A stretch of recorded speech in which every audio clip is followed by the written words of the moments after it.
ಅಂತ ಕೊಟ್ಟಣ sir.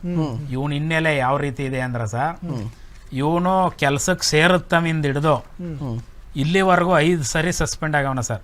Okay. ಯಾವ ವಿಚಾರದಲ್ಲಿ ಅಂದ್ರೆ ರೈತರಿಗೆ ಡೀಸೆಲ್ ಮೋಟರ್ ಕೊಡ್ತೀನಿ ಅಂತ ಲಂಚ ತಗೊಳ್ಳೋದು, ಗೋಬರ್ ಗ್ಯಾಸ್ ಅದ್ರ ಘಟಕ ತಯಾರು ಮಾಡ್ಕೊಡ್ತೀನಿ ಅಂತ ಲಂಚ ತಗೊಳ್ಳೋದು, ತಪ್ಪರ ಯಾರೋ ಹತ್ರ ಸಾಲ ಮಾಡಿ ಚೆಕ್ ಬೌನ್ಸ್ ಕೇಸ್ ಆಗಿ ಜೈಲ್ಗೆ ಹೋಗಿರೋ ಅಂತ ವ್ಯಕ್ತಿ ಇವತ್ತು ಕೋಟ್ಯಾಧಿಪತಿ ಸರ್. ಕೃಷಿ ಭಾಗ್ಯ ಯೋಜನೆ ಯಾವಾಗ ಬಂತ ಸರ್, ಆವಾಗ ಇವನು ದೊಡ್ಡ ಶ್ರೀಮಂತ ಆಗ್ಬಿಟ್ಟ ಸರ್.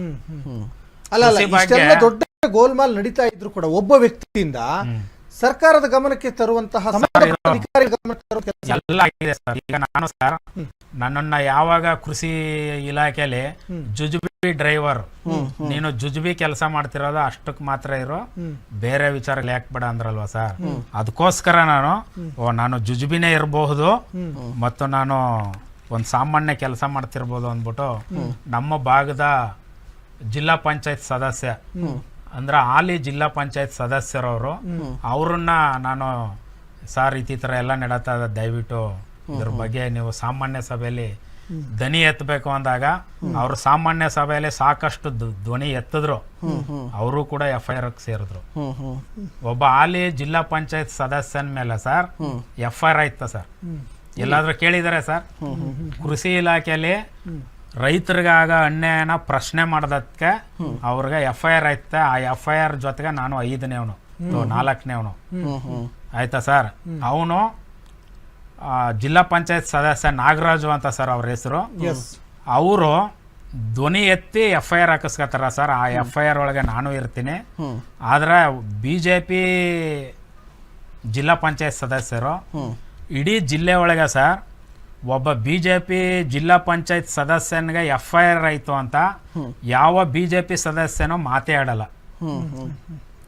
ಹಾಲಿ BJP ಸದಸ್ಯನ ಮೇಲೆ FIR ಆಯ್ತು, ಒಂದ್ 20 ದಿನ ಹಬ್ಬಿಸ್ಕೊಂಡ್ ಆಯ್ತಾರೆ, ಆಮೇಲೆ ಬೇಲ್ ತಕೊಂಡ್ ಬರ್ತಾರೆ. ಇಲ್ಲಿ ಬರೀ ಸರ್ಕಾರದವ್ರದ್ದು ಮಾತ್ರ ತಪ್ಪು ಅಂತ ಹೇಳಲ್ಲ, ವಿಪಕ್ಷದವ್ರದ್ದು ತಪ್ಪಿದೆ. ಅದಕ್ಕೆ ನಾವು ಹೇಳ್ತಾ ಇರೋದು. ಯಾಕಂದ್ರೆ ಈ ವಿಚಾರವನ್ನು ಪ್ರಸ್ತಾಪ ಮಾಡಿದ್ದೇ ಯಡಿಯೂರಪ್ಪನವ್ರಲ್ವಾ? ಹೌದು ಸರ್. ಈಗ 2015ರಿಂದ 19ವರೆಗೂ ಸಾಕಷ್ಟು ಗೋಲ್ಮಾಲ್ ಆಗಿದಾವೆ, ಇದ್ರ ಬಗ್ಗೆ ಒಂದು ಸಮಗ್ರ ತನಿಖೆ ಆಗ್ಬೇಕು ಅಂತ ಯಾರು ಹೇಳಿದ್ದು? ಯಡಿಯೂರಪ್ಪನವ್ರು ಹೇಳಿದ್ದು. ಇವಾಗ ನೀವು ಅದೇ ವಿಚಾರನೇ ಪ್ರಸ್ತಾಪ ಮಾಡ್ತಾ ಇದ್ದೀರಾ. ಈಗ ಸರ್ ಸ್ವಪಕ್ಷೀಯ ಜಿಲ್ಲಾ ಪಂಚಾಯತ್ ಸದಸ್ಯನ ಮೇಲೆ FIR ಆಯ್ತಲ್ವಾ ಸರ್, ಅವನು ಒಬ್ಸ್ಕ್ಯಾಂಡ್ ಆಯ್ತಾನ ಸರ್. ಒಬ್ಸ್ಕ್ಯಾಂಡ್ ಆಗಿ 25 ದಿನದ ನಂತರ ಬೇಲ್ ತಕೊಂಡ್ ಹೊರಕ್ ಬಂದು ಇರ್ತಾನೆ. ಅಂತ ಸ್ವಪಕ್ಷೀಯ ಜಿಲ್ಲಾ ಪಂಚಾಯತ್ ಸದಸ್ಯನಿಗೆ FIR ಆದ್ರೂ ಕೂಡ ವಿಪಕ್ಷ ಸ್ಥಾನದಲ್ಲಿ ಇದ್ಕೊಂಡು ಇವ್ರು ಯಾರು ಮಾತಾಡ್ನಿಲ್ವಲ್ಲ ಸರ್? ಮಾತಾಡ್ಬೇಕಲ್ವಾ ಸರ್? ಈಗ ಅವನೇನೋ ಅವನ ಸ್ವಂತ ಕೆಲ್ಸಕ್ಕೆ ಹೋಗಿಲ್ಲ ಸರ್. ಒಂದು ಅವ್ಯವಸ್ಥೆ ವಿರುದ್ಧವಾಗಿ ಮಾತಾಡ್ದ. ಅವ್ಯವಸ್ಥೆ ವಿರುದ್ಧವಾಗಿ ಅಧಿಕಾರಿಗಳ ಜೊತೆಗೆ ಪ್ರಶ್ನೆ ಮಾಡಿದ್ರು. ಸಾಮಾನ್ಯ ಸಭೆಯಲ್ಲಿ ಕೃಷಿ ಇಲಾಖೆ ವಿರುದ್ಧ ಮಾತಾಡಿದ್ರು. ಅಷ್ಟಕ್ಕೆ FIR ಆಯ್ತೆ ಅಂದ್ರೆ ವ್ಯವಸ್ಥೆ ಹೆಂಗಿರ್ಬೇಕು ಸರ್? ಇಂಥ ವ್ಯವಸ್ಥೆಯಲ್ಲಿ ಎಲ್ಲಿ ಭ್ರಷ್ಟಾಚಾರದ ವಿರುದ್ಧ ಎಲ್ಲಿ ಧ್ವನಿ ಎತ್ತದ ಸರ್? ಇಲ್ಲಿ ಈ ವ್ಯವಸ್ಥೆ ಬಗ್ಗೆ ಮಾತನಾಡ್ತಾ ಇದ್ರು. ಈಗ ನೀವೆಲ್ಲ ಹೇಳ್ತಾ ಇರೋ ನಾರ್ಮಲ್ ಆಗಿ ನಡೀತಾ ಇರುವಂತದ್ದು 2013ರಿಂದ ಶುರುವಾಗಿರುವಂತದ್ದು. 2019ರಲ್ಲಿ ಯಡಿಯೂರಪ್ಪನವರು ಬಂದ ತಕ್ಷಣ ಮಾಡಿದಂತ ಕೆಲಸ ಏನಪ್ಪಾ ಅಂತ ಹೇಳಿದ್ರೆ, ಈ ಕೃಷಿ ಭಾಗ್ಯ ಯೋಜನೆ ಏನಿದೆ ಇದನ್ನ ತಾತ್ಕಾಲಿಕವಾಗಿ ತಡೆ ಹಿಡಿಯೋಣ. ಕಾರಣ ಏನಪ್ಪಾ ಅಂತ ಸಾಕಷ್ಟು ಆರೋಪಗಳು ಬರ್ತಾ ಇದೆ. ಈಗ ಒಂದ್ ಕಡೆ ಹೇಳಿರುವಂತ ಸರ್ಕಾರ ಹೇಳಿರುತ್ತೆ ಅಂದ್ರೆ ಸಿದ್ದರಾಮಯ್ಯನವರ ಸರ್ಕಾರ 5 ವರ್ಷದಲ್ಲಿ ಹೇಳಿದ್ದೇನಂತ ಹೇಳಿದ್ರೆ, ಕೃಷಿ ಭಾಗ್ಯ ಯೋಜನೆಗೆ ನಮ್ಮ ಸರ್ಕಾರ 921 ಕೋಟಿ ರೂಪಾಯಿನ ಖರ್ಚು ಮಾಡಿದೆ ಅಂತ ಹೇಳಿರುತ್ತೆ ಏನು ಸಿದ್ದರಾಮಯ್ಯನವರ ಸರ್ಕಾರ. ಬಟ್ ಯಡಿಯೂರಪ್ಪನವರು ಹೇಳ್ತಾರೆ ಇಲ್ಲ ನೀವು ಆನ್ ಡಾಕ್ಯುಮೆಂಟ್ ತೋರಿಸ್ತಾ ಇದ್ದೀರಾ, ಬಟ್ ನಿಜವಾಗ್ಲೂ ಅಷ್ಟು ಖರ್ಚಾಗಿದ್ಯಾ ಅಂತ ಹೇಳಿದ್ರೆ ಇಲ್ಲ, ಇಲ್ಲಿ ಅಕ್ರಮ ನಡೆದಿದೆ ಅಂತ ಹೇಳಿ ತನಿಖೆಗೆ ಒಳಪಡಿಸ್ತಾರೆ. ಬಟ್ ಈ ತನಿಖೆಗೆ ಒಳಪಡಿಸಿದ ನಂತರ ಆ ವರದಿ ಬರಲಿಕ್ಕೆ ಅವ್ರೇನ್ ಪ್ರಯತ್ನವನ್ನ ಪಟ್ರು ಅದು ಇಲ್ಲ. ಇಲ್ಲಿ ಕಂಪ್ಲೀಟ್ ಆಗಿ ಒಂದು ವ್ಯವಸ್ಥೆನೇ ಇಲ್ಲಿರುವಂತದ್ದು. ಇಡೀ ವ್ಯವಸ್ಥೆನೇ ಭ್ರಷ್ಟಾಚಾರದಲ್ಲಿ ತೊಡ್ಕೊಂಡಿದ್ದಾಗ ಇಲ್ಲಿ ಬಡವ ಏನ್ ಮಾಡ್ತಾನೆ, ರೈತ ಏನ್ ಮಾಡ್ತಾನೆ ಅದೊಂದು ಪ್ರಶ್ನೆ ಕಾಡ್ತಾನೆ ಇರುತ್ತೆ. ಮತ್ತೊಂದು ವಿಚಾರ, ಈಗ ಈ ಚಾಮರಾಜನಗರ ಅಂದ್ರೆ ಸಿದ್ದರಾಮಯ್ಯವ್ರಿಗೆ ತುಂಬಾ ದೂರ ಏನಿಲ್ಲ, ಅದು ತುಂಬಾ ಹತ್ರನೇ ಇರುವಂತದ್ದು, ತುಂಬಾ ಹತ್ರನೇ ಇರುವಂತದ್ದು. ಯಾಕಂದ್ರೆ ಆ ಚಾಮರಾಜನಗರ ಬಗ್ಗೆ, ಮೈಸೂರು ಬಗ್ಗೆ ತುಂಬಾ ಪ್ರೀತಿಯನ್ನು ಇಟ್ಕೊಂಡಿರುವಂತ ಸಿದ್ದರಾಮಯ್ಯವ್ರ ಗಮನಕ್ಕೆ ಹೋಗ್ತಾ ಇಲ್ವಾ ಈ ಎಲ್ಲಾ ವಿಚಾರಗಳು ಅಂತ ಹೇಳಿ. ಈಗ ಸಿದ್ದರಾಮಯ್ಯವ್ರ ಕನಸಿನ ಕೂಸು ಅಂತ ಹೇಳಿದ್ರೆ ಸಾಮಾನ್ಯವಾಗಿ ಏನಾಗುತ್ತೆ ಅಂತ ಹೇಳಿದ್ರೆ, ನನ್ನ ಕನಸಿನ ಕೂಸು ಯೋಜನೆ ಹೇಗ್ ನಡೀತಿದೆ ಅನ್ನುವ ಒಂದಿಷ್ಟು ಆದ್ರೂ ಪರಾಮರ್ಶೆ ಮಾಡ್ತಾರೆ. ಅಂದ್ರೆ ಒಂದು ಮೀಟಿಂಗ್ ನಡೆದಿ ಹೇಗ್ ಹೋಗ್ತಾ ಇದೆಯಪ್ಪ, ಹೇಗ್ ಹೋಗ್ತಾ ಇದೆಯಾ, ತಲುಪ್ತಾ ಇದೆಯೋ ಇಲ್ವೋ ಅಂತ ಹೇಳಿ ಕೇಳಬೇಕಾಗುತ್ತೆ. ಬಟ್ ಸಿದ್ದರಾಮಯ್ಯವರು ಈ ಯೋಜನೆ ಬಗ್ಗೆ ತಲೆನೇ ಕೆಡ್ಸ್ಕೊಂಡಿಲ್ಲ ಅಂತ ಹೇಳಿದ್ರೆ ಸಿದ್ದರಾಮಯ್ಯವ್ರು ಏನ್ ಮಾಡ್ತಾ ಇದ್ದಾರೆ? ಆಮೇಲೆ ಇನ್ನೇನಾಗುತ್ತೆ ಅಂದ್ರೆ, ಕೆಲವೊಂದು ಸಂದರ್ಭದಲ್ಲಿ ರಾಜ್ಯದ CM ಇರ್ಬೋದು, ಸಂಬಂಧಪಟ್ಟಂತ ಸಚಿವ ಸಚಿವರು ಇರ್ಬೋದು, ಇವರ ದಾರಿ ತಪ್ಪಿಸುವಂತಹ ಕೆಲಸಗಳು ಇಲಾಖೆಯ ಅಧಿಕಾರಿಗಳ ಕೈಯಲ್ಲಿ ಇರ್ತದಲ್ಲ. ಈ ಇಲಾಖೆಗಳ ಅಧಿಕಾರಿಗಳು ಬುಗುರಿ ಆಡಿಸ್ದಂಗೆ ಆಡಿಸ್ಬಿಡ್ತಾರೆ, ಸಚಿವರುಗಳಿಗೆ ಗೊತ್ತಿರಲ್ಲ ಎಷ್ಟೋ ಸಂದರ್ಭದಲ್ಲಿ. ಇದೇ ನಮ್ಮ ಗಂಗಾ ಕಲ್ಯಾಣ ಯೋಜನೆ ಇರ್ಬೋದು, ನೀರಾವರಿ ಯೋಜನೆಗಳು ಇರ್ಬೋದು, ಸಾಕಷ್ಟು ಸಂದರ್ಭ ಸಚಿವರ ಗಮನಕ್ಕೆ ಬಂದಿರಲ್ಲ.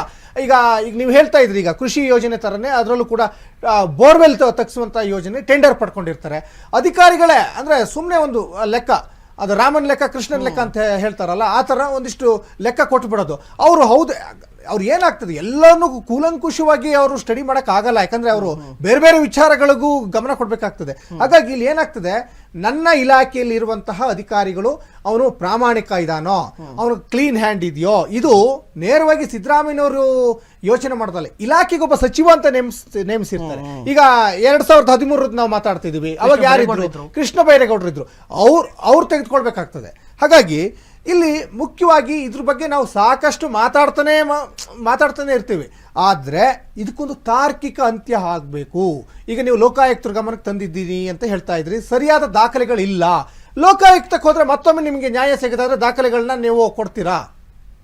ಕೊನೆಯದಾಗಿ ಏನ್ ಹೇಳ್ತೀರಿ? ಈಗ ನಾನು ಹೇಳೋದಂದ್ರೆ ಸರ್, ಕೃಷಿ ಬಗ್ಗೆ ಫಲಾನುಭವಿ ಕೊಟ್ಟಾರ ಸರ್, ಫೋಟೋ ಲಭ್ಯವಿಲ್ಲ ಅಂದ್ರೆ ನಾನು ಹೆಂಗ್ ತಕೊಂಡೋಗಿ ಕೊಡೋದು ಸಾಧ್ಯ ಸರ್? ಇಲ್ಲಿ ಮತ್ತೊಂದು ವಿಚಾರ ಇಂಟ್ರೊಡ್ಯೂಸ್ ಆಗ್ತಾ ಇದೀನಿ. ಸರ್ ಹೇಳ್ತಾ ಇದ್ರು ಕೊನೆಯದಾಗಿ ಒಂದು ರಿಯಾಕ್ಷನ್ ತಗೊಂಡ್ಬಿಡೋಣ ಸರ್. ಅದೇ ಸರ್, ಫೋಟೋ ಲಭ್ಯವಿಲ್ಲ.